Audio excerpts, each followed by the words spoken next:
Hi mga kababayan, alam niyo po, 2026 pa lamang tayo. Wala pa tayo sa kalagitnaan ng taon 2026. Pero, itong inyong congressman ng Surigao del Sur sa katauhan po ni Congressman Romeo Ismomo na kung saan napakalayo pa po ng 2027 para sa mga magagandang kaharapin na kanyang gagawin, mga proyekto at programa. Pero, dito ka bibilib sa mamang ito.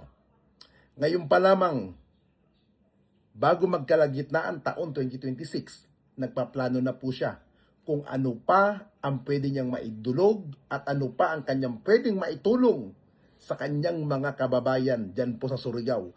Ito pong klaseng ganitong mga public official ay pagpapakita lamang na seryoso, dedicated at higit sa lahat may pagpapahalaga sa kanyang trabaho na kung saan ay siya po ay inyong pinagkatiwalaan. Kaya po, uulitin ko sa mga taga Surigao del Sur, napakaswerte po ninyo dahil nagkaroon kayo ng isang may pagmamalasakit, totoong nagtatrabaho sa katauhan po ni Congressman Romeo Ismomo Sr.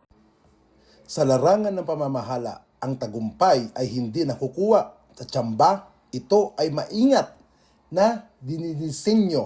Ito ang malinaw na mensaheng iniwan ng naganap na pagpupulong noong April 10 sa Butuan City sa pagitan ni na Congressman Romeo Ismomo Sr. ng Department of Economy, Planning and Development Regional Office Caraga at ng Regional Development Council RDC ang pag-upo sa isang hapag nina Congressman Momo kasama sina RDC Chairperson at Dinagat Island Governor Nelo Demery Jr., Co-Chairman Ardib Osarga at Vice Chairman Director Gemma Ulam sa isang hudyat na ang rehiyon ay hindi lamang basta sumasabay sa agos kundi nagtatakda ng sarili nitong direksyon.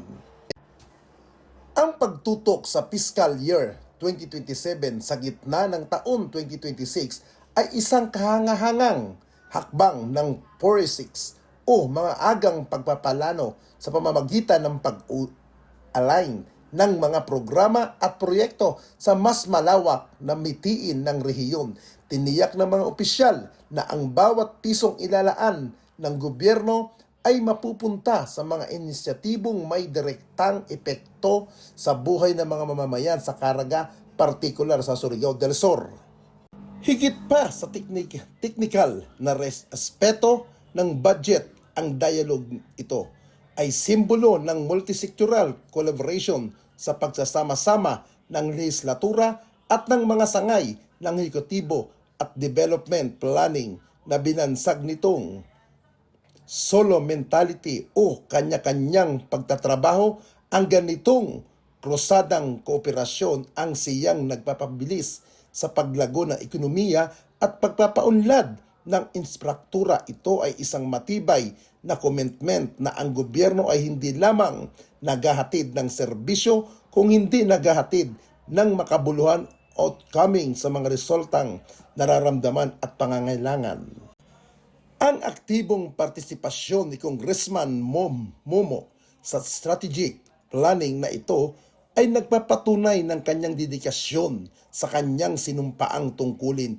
Hindi sapat ang pangarap para sa probinsya.